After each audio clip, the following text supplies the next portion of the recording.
प्रभु मानसिक भाव को बहुत जल्दी स्वीकार करते हैं। एक आचार्य चरण से किसी ने बहुत ही कंजूस स्वभाव के थे, तो उन्होंने पूछा कि देखो प्रगट सेवा में तुम पैसा खर्चा नहीं कर पाएंगे, किसी किसी का पैसे में बहुत मोह होता है, पर सत्संग में सुना है कि सेवा से भगवान बहुत जल्दी रीझ जाते हैं। सेवा करने का भाव है पर पैसा ना खर्चा हो, ऐसी कोई सेवा बताओ। तो ऐसी सेवा तो मानसिक सेवा ही है। तो बोले तुम मानसिक सेवा शुरू करो, भाव में ऐसे प्रभु को देखो और उनको आप जितने पदार्थ चाहे वो पहनावें, जितनी सामग्री चाहे वो समर्पित करें, जितने भोग चाहे वो पवावें, ऐसा कर सकते हैं। उसको बहुत अच्छा लगा। कंजूस स्वभाव का था पर कहीं ना कहीं सत्संग से भाव आ गया था। वर्ष हो गए, प्रभु को भोग लगाता, प्रभु रोज नियम से, क्योंकि पैसा नहीं खर्चा होना। एक दिन क्या हुआ, दूध में चीनी थोड़ी ज्यादा हो गई तो उसको बड़ा कष्ट हुआ, और भावना में ही दूध में चीनी मिला रहा था, थोड़ी ज्यादा हो गई भावना में ही, कंजूस स्वभाव, तो बड़ा कष्ट हुआ। तो ठाकुर जी प्रकट हुए, एक थप्पड़ मारा और कहा इसमें पैसा लगता है क्या तुम्हारा?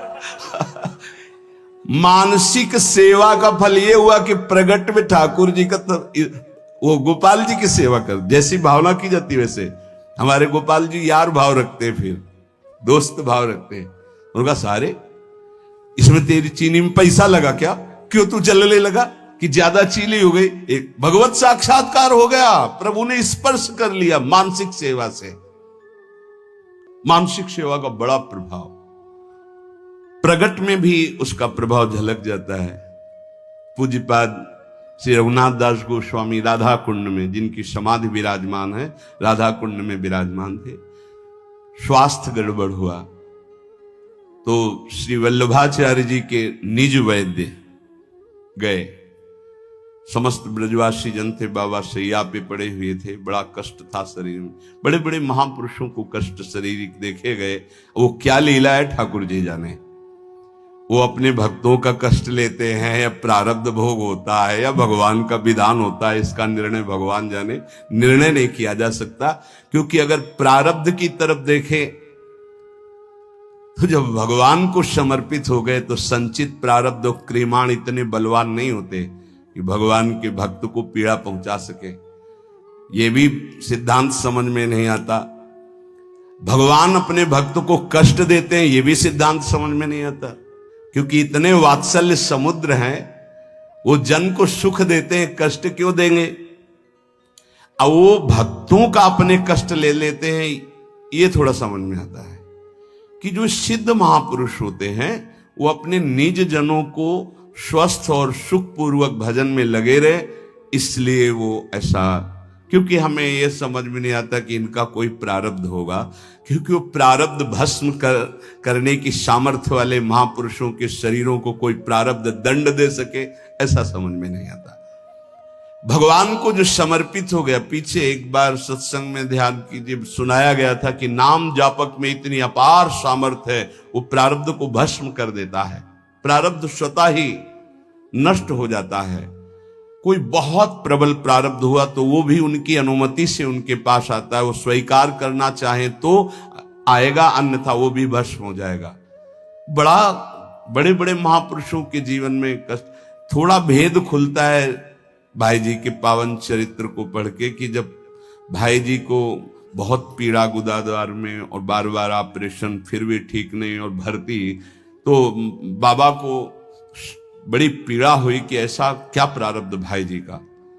तो श्री कृष्णचंद्र जो प्रगट भय और राधा बाबा से कहा आपका प्रारब्ध है, भाई जी का प्रारब्ध नहीं है। बाबा को पता चला है मेरा प्रारब्ध है, तो सीधे भाई जी के पास गए। बोले अच्छी बात नहीं है, आपने ऐसा क्यों किया? बोले क्या? बोले आपने मेरा प्रारब्ध क्यों ले लिया? अरे बोले व्यर्थ की बातें क्यों करते हो? बोले अब बहाना नहीं चलेगा, स्वयं ये परम तत्व से बताई गई बात है, ये किसी और की बात नहीं। उन्होंने बताया कि तुम्हारा प्रारब्ध है। उनका बाबा हमको इससे कोई फर्क नहीं पड़ता, और आपकी जो अनुष्ठान पद्धति इसमें फर्क पड़ जाता, इसीलिए प्रभु की इच्छा से इसको। तो ये बात समझ जाती कि बड़े बड़े महापुरुष अपने जनों का ऐसा लीला पूर्वक स्वेग नहीं, ऐसे जो ब्रह्म स्वरूप महापुरुष हैं उनका क्या प्रारब्ध है।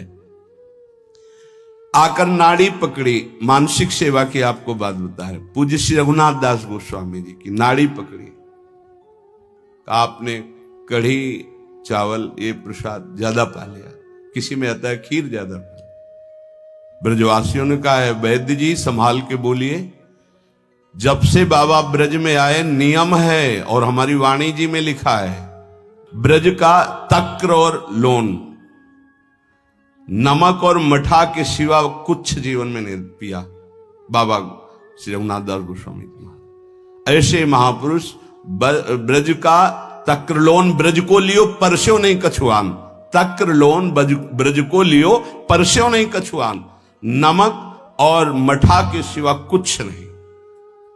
तो उनका हम वैद्य की छोड़ देंगे, अगर इनके उदर में अभी वमन करवाओ और कढ़ी चावल या खीर कहीं कहीं आता, अगर ना निकले तो हम वैद्य की छोड़ देंगे, हम नाड़ी पकड़ के कहते इन्होंने पाया है। तो सबको लगा क्या एकांत में ऐसा भी होता है क्या कि बाहर से नमक मठा और अंदर, तो हंस पड़े पूज्य श्री रघुनाथ दास बोले, जिस देश के हम प्रसाद को पाया उसी देश के तुम वैद्य हो। अर्थात साधारण ने लीला में प्रवेश पाए, आचार्य चरण के वैद्य थे। तो वैद्य जी हंस दिए। तब सबको पता चला कि मानसिक में जो भोग लगाया था वो पाया, तो प्रगट में उसका प्रभाव। अगर हम थोड़ा भी मानसिक भाव अपने ठाकुर जी के समीप करने लगे तो बहुत जल्दी लाभ प्राप्त हो जाए। 5 मिनट का है, जो नित्य सेवा में लगे उनका तो मानसिक भाव बनता ही है, उनको बनाने की जरूरत नहीं, अपने आप बनेगा। प्रगट सेवा का प्रभाव है। तो जैसे आप लोग घर गृहस्थी में हैं तो 5 मिनट 10 मिनट बैठ करके थोड़ा भोग लगाना सीखे, मानसिक भोग लगाना सीखे, मानसिक सेवा करना सीखे। जैसे मानसिक भोग लगाने में है, आप ऐसे भावना कीजिए सामने प्रिया प्रीतम विराजमान है, सुंदर चौकी जो चांदी के कवर से मड़ी हुई, पैसा लगेगा क्या, चांदी के कवर से मड़ी, सोने की बड़ी थाल है, छोटी छोटी कटोरियों, एक में कढ़ी, एक में ये अमुक अमुक, जितने पदार्थ चाहो ध्यान कर करके, इसमें गुजिया, ये गुलाब जामुन, ये सब पदार्थ, और फिर अपने हाथ से पवा रहे, प्रियाजू को पवा रहे, फिर लालजू को पवा रहे। जब लालजू की तरफ कर रहे तो हमारा हाथ पकड़ के प्रियाजू की तरफ, वो उनकी तरफ, प्रेम का ऐसा खूब आनंद लूटो। 5 मिनट अगर शुरू कर दोगे तो जन्म जन्मांतरों की मलिनता नष्ट हो जाएगी। पर यह मानसिक सेवा अपवित्र हृदय से नहीं हो सकती, ध्यान रखना।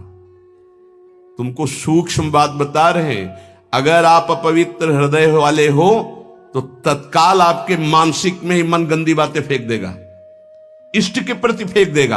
आप घबरा मत जाना। ये कई प्रश्न ऐसे एकांत में किए गए, इसलिए बहुत सावधान। अपवित्र हृदय होने के कारण जब आप श्यामा श्याम को मानसिक सेवा, तो वो गंदी बात फेंकेगा, बिल्कुल घबराना नहीं, वो गंदगी निकल, वो भले श्यामा श्याम के प्रति ही फेंके, आप डरना नहीं कि अरे अब तो हमको नरक मिलेगा, मैं बहुत पापी हूं, कुछ नहीं। ये गंदगी की एक वृत्ति है जो निकल रही है बाहर। आप अपने निष्ठा में बिल्कुल रहें, वो आप नहीं है, वो गंदगी है जो अंदर भरी हुई है। इस बात को बैठा लोगे तो विचलित नहीं होगे, नहीं बहुत से विचलित हो जाते हैं। एक ने कहा कि मैं विश्व का सबसे बड़ा पापी हूं, बड़ा पवित्र हृदय वाला है, मैं बहुत पापी हूं, मैं प्रिया प्रीतम को जब सेवा में तो मेरा मन ऐसा ऐसा, तो उनका कोई बात नहीं। अरे ये मन गंदा है तो जहां जाएगा वहां दुर्गंध है, तो आप अच्छी जगह जाओगे तो दुर्गंध ही वो फैलाएगा। ये दुर्गंधी युक्त मन की वृत्तियां हैं, घबराने की जरूरत नहीं है। आप जब भजन में बैठेंगे, मानसिक सेवा में बैठेंगे, बिल्कुल खुली बात सुन लीजिए, ये गुरुदेव पर, इष्ट देव पर सीधे गंदगी फेंकेगा। आपको बिल्कुल घबराना नहीं, कोई अपराध नहीं, कोई पाप नहीं। आप अपनी सेवा में, बहुत गंदा है ये, आप भोग लगाओगे वहीं वो गंदी बात रखेगा, वहीं गंदगी फैला देगा, वो भोग लगाने ही नहीं देगा। आप देखना, अगर आपका हृदय मलिन है, अभी पवित्र नहीं हुआ, तो ये उपद्रव रच देगा। आपको बिल्कुल नहीं घबराना, बार बार शांत होना है। आपको बार बार वही अपनी चेष्टा करनी, मैं भोग लगा रहा हूं प्रिया प्रीतम। नाम जब और वाणी गायन से हृदय बहुत जल्दी पवित्र होता है। अगर आपका आहार अशुद्ध है, गंदा भोजन, गंदा पेय, गंदा संग, गंदे आचरण, तो आप कर ही नहीं सकते, 5 मिनट नहीं कर सकते। ध्यान रखना, पहले आहार अपना शुद्ध कर लो। ये गंदे पेय जैसे शराब आदि है, मांस आदि है, ये सब गंदे हैं, इनको खाने से हृदय मलिन हो जाता है। एक बार कदम गंदगी से निकाल दी तो दोबारा भाइयों मत रखना, क्योंकि ये जीवन बड़ा अमूल्य है।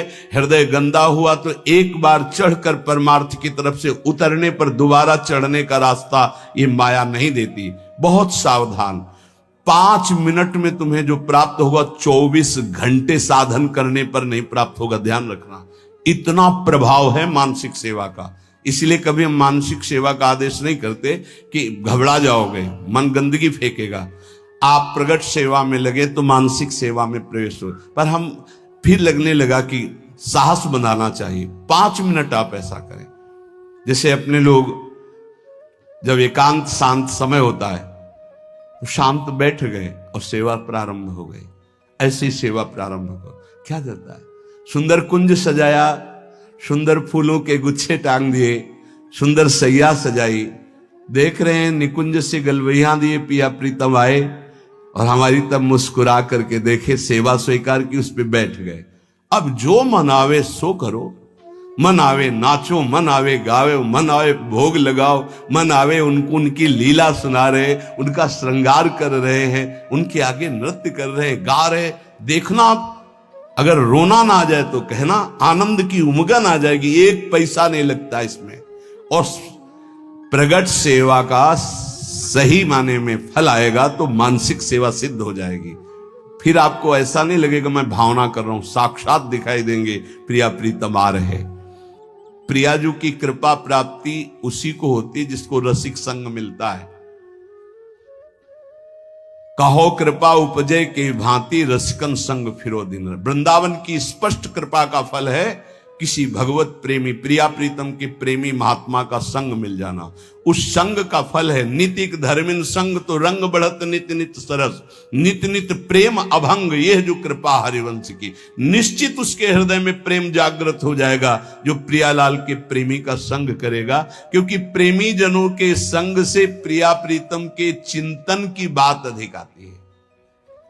बाहरी देखो, ये जो दान पुण्य लेन देन, ये व्यापार दुनिया का है, ये केवल अभिमान छुड़ाने के लिए बात समझो। इससे भगवत प्राप्ति नहीं होती। हमारी बात मान लेना। तुमने जो मैंपन रखा है भोगों में, शरीर में, नाना प्रकार के विषयों में, संपत्ति में, उस मैंपन को छुड़ाने के लिए शास्त्राज्ञा। अगर तुम्हारे अंदर ये भाव आ गया कि सब प्रभु का है, तो हम कह रहे हैं कि कुछ लेने देने की जरूरत नहीं। प्रभु इससे नहीं प्राप्त होते। अगर प्रभु की प्राप्ति की बात आती है तो चिंतन से आती है। और सबसे कठिन बात है प्रभु का चिंतन कर लेना। अध्यात्म ये नहीं सिखाता कि आप ये करें।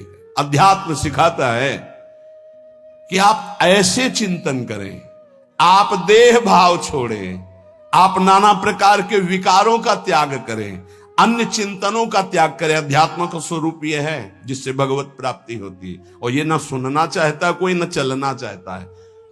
आज का समाज ऐसा है कि आप बोलो कितना चाहिए, आप करो भजन और तपस्या, और हम भोगें भोग और सुरक्षा आप हमारी भजन से करते रहिए। ये विचारधारा है।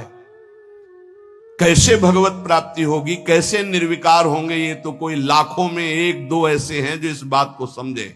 लाखों में कोई 1-2 ऐसे मिलेंगे कि जिनके हृदय में ये बात हो कि मुझे अब संसार से मुक्त होना है, भगवत प्राप्ति करनी है। इस जगत का, शरीर का चिंतन छूट जाए और श्यामा श्याम का केवल चिंतन रह जाए, यही नाम है भक्ति, यही नाम है प्रेम लक्षणा भक्ति का। आपका चिंतन केवल प्रियालाल का ही हो, नाम का, रूप का, लीला का, धाम का। और ये तभी हो सकता है जब ये बातें आपके जीवन में हो। गुरु का अंग, जो साधु का संग, नाम का रंग, विवेक का अभंग, तो प्रभु में दृढ़ विश्वास और निरंतर चिंतन अपने आप होने लगेगा। गुरु का अंग, तन ही राख सत्संग में।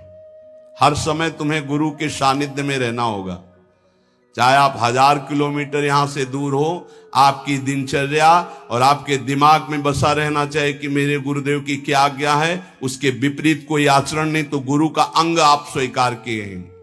अंग का तात्पर्य है उनके बिल्कुल सानिध्य में रहना। हर समय गुरु के सानिध्य में रहा जाता है। हर समय गुरु दिमाग में बैठे रहते हैं, यहां बैठे रहते हैं।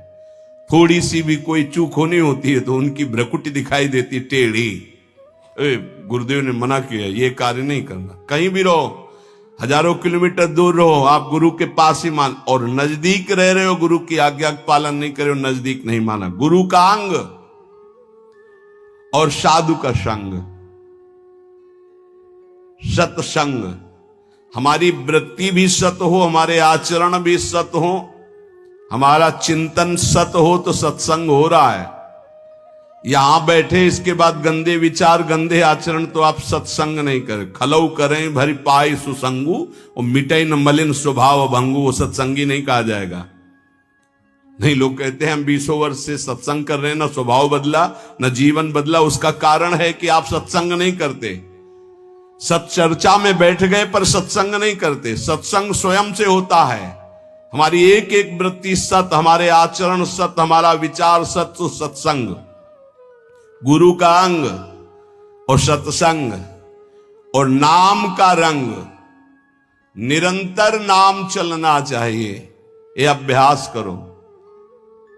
बहुत छाती जलनी चाहिए जब नाम छूटे।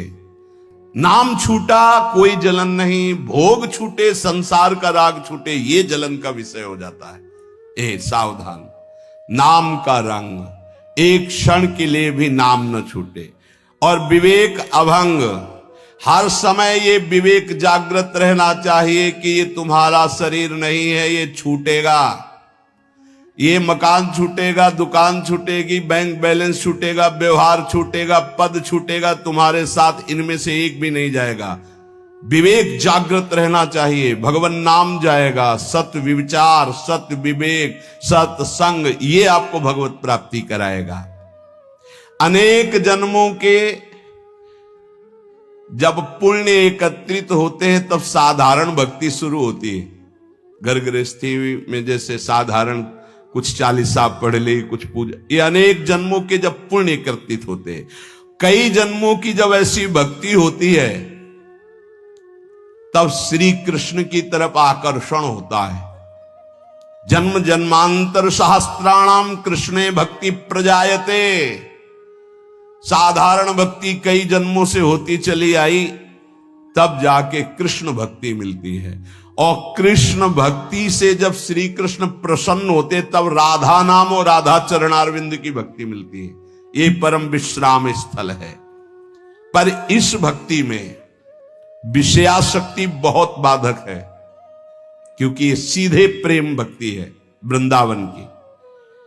बिना विषयाशक्ति नष्ट हुए भगवत प्रीति का प्रादुर्भाव नहीं होता। जब तक प्रीति नहीं तो प्रिया प्रीतम बहुत पराये लगते हैं। देखो श्यामा श्याम लगता है तुम्हारे, अभी किसी रिश्तेदार का नाम, पुत्र का नाम, परिवार, तुरंत हृदय के हाँ मेरे। अगर राधा नाम, प्रिया प्रीतम का नाम सुनते ही जैसे किसी रिश्ते नाते, पुत्र पति आदि की कोई बात करे तो एकदम लगता मेरे, ऐसे जब इतना ही लगने लगे मेरे तो समझो कि अब कुछ रंग आ रहा है। लेकिन प्रभु की बात तो पराई जैसी लगती, संसार की बात अपनी लगती है। इसीलिए एक और संपूर्ण संसार के संबंध भोग और एक और प्रिया प्रीतम है। चयन करो तुम किससे प्यार करते हो, संसार के संबंधों से या प्रिया प्रीतम से। अगर प्रिया प्रीतम से तो तुम्हें संसार के संबंधों का अंदर से त्याग करना होगा। ये बहुत सहजता से हो जाएगा यदि साधु संग होता रहा, बहुत सहजता से वहीं रहोगे।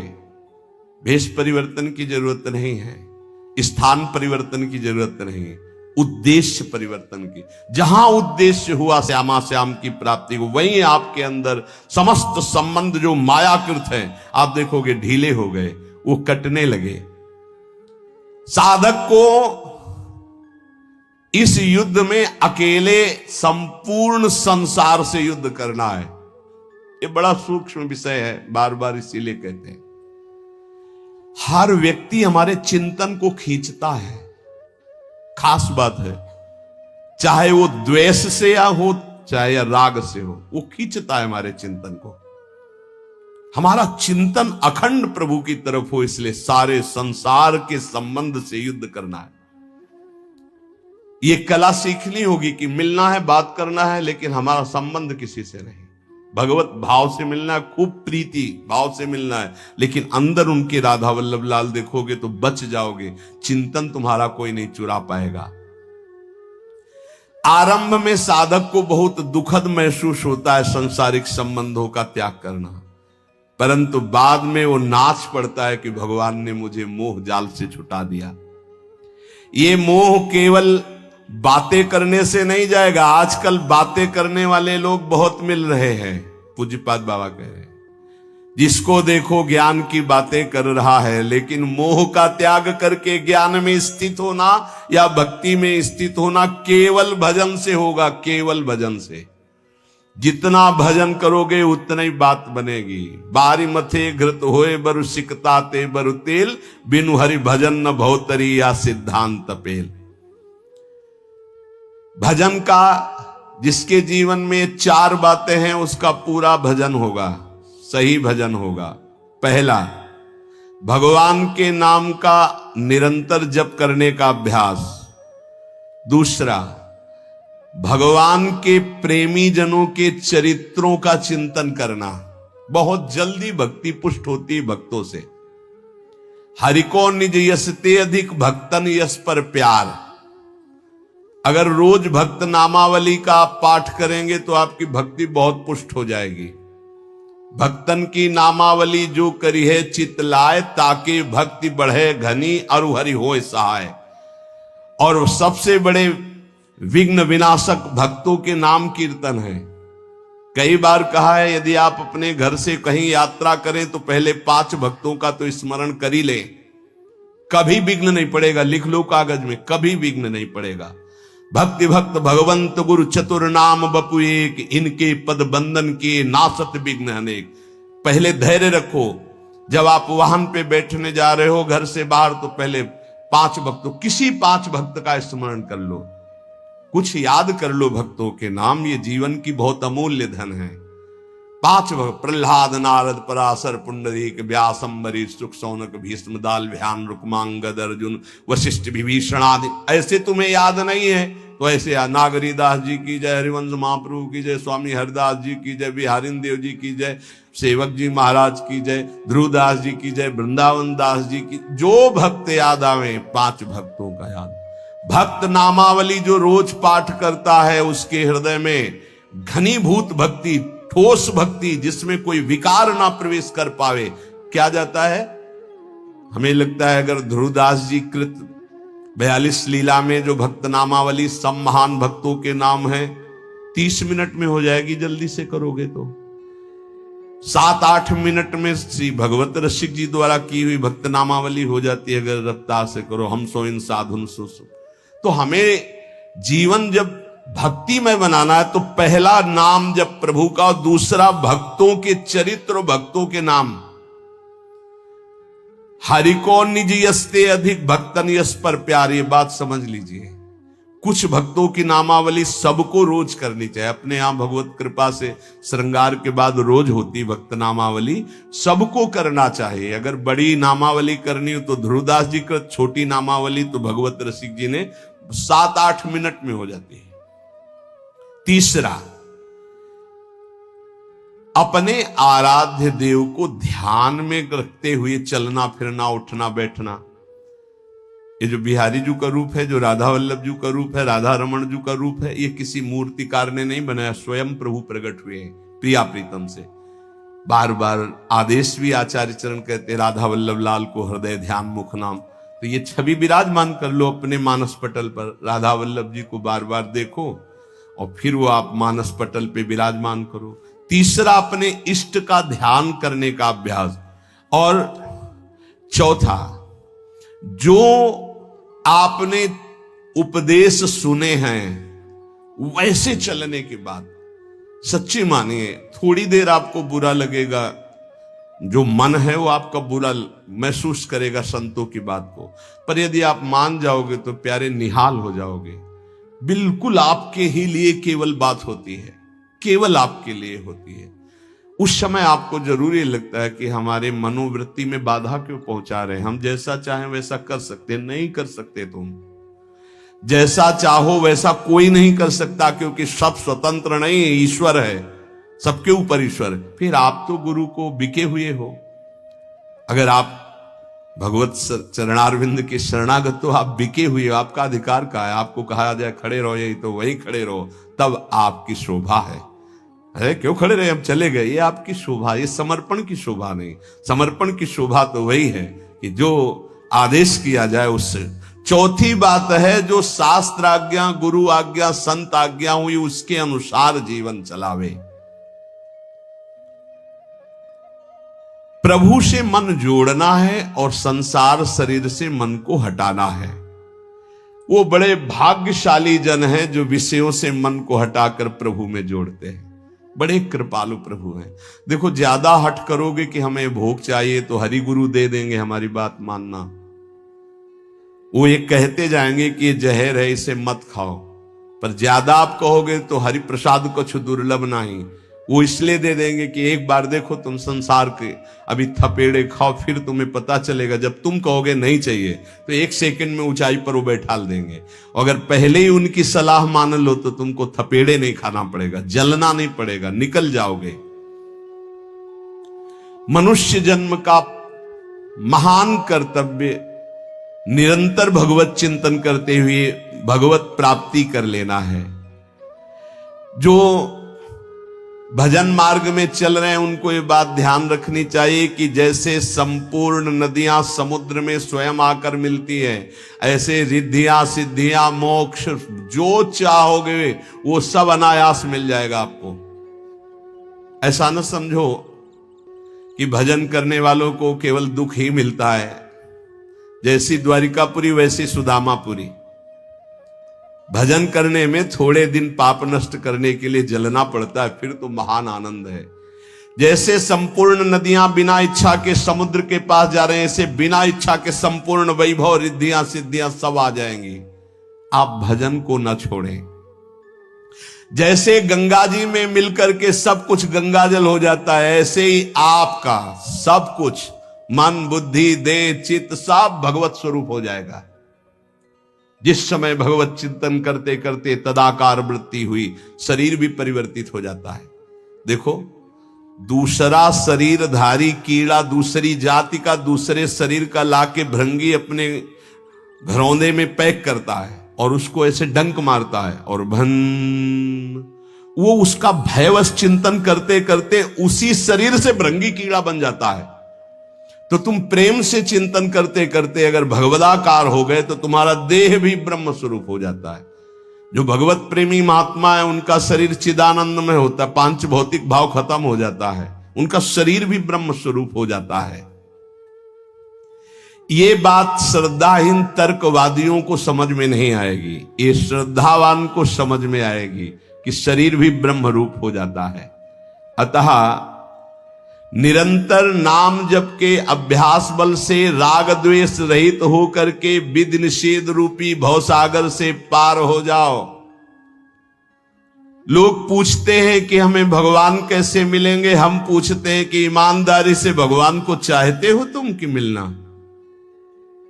एक दिन एकांतिक में ऐसे कहा था कि अगर सच्चाई से वृंदावन में बैठे हो, कहा जाए कि अभी तुमको वैकुंठ ले चलते हैं, तुम्हारा शरीर छोड़ना होगा, मरना होगा तुमको, अभी चलो, कहे तैयार होंगे। बहुत भगत होंगे, श्रद्धावान होंगे तो कहेंगे एक हफ्ते, एक महीने का समय दे दीजिए, घर में पूरी लिखा पढ़ी करके सब आ जाएंगे, फिर आप ले चलो। प्रेमी तो मरकर भगवत मार्ग में चलता है, उसका किसी से कोई आंतरिक राग नहीं होता। बाबा कह रहे कौन चाहता है भगवान से मिलने की? जिसके अंदर चाहत पैदा हो गई उसको ये पांच चीजें अच्छी नहीं लगती, विषय भोग, निद्रा, हंसी, जगत प्रीति बहुबात। अगर ये अच्छा लग रहा है तो नाटक कर रहे हो, मिलने की चाह पैदा नहीं हुई है। ये चार बातें बड़े पुण्य से किसी महान हृदय में जागृत होती है। भगवत भक्तों का भगवान से भी बढ़कर आदर करना और सब साधनों से श्रेष्ठ भगवान नाम में दृढ़ विश्वास प्रीति हो जाना। दूसरा, सबसे पहला है भगवत भक्तों में मोते अधिक संत कर लेखा। भगवान के सातों सब मुहिमे जग देखा, मोते अधिक संत जाने संत अनंत समाना। भगवान नाम के बराबर कोई साधन नहीं, ये दूसरा। भगवत सेवा के बराबर कोई सिद्धि नहीं, तीसरा। और भगवान के प्रेम के बराबर कोई साधना का फल नहीं। भगवत प्रेम इस समस्त साधना का।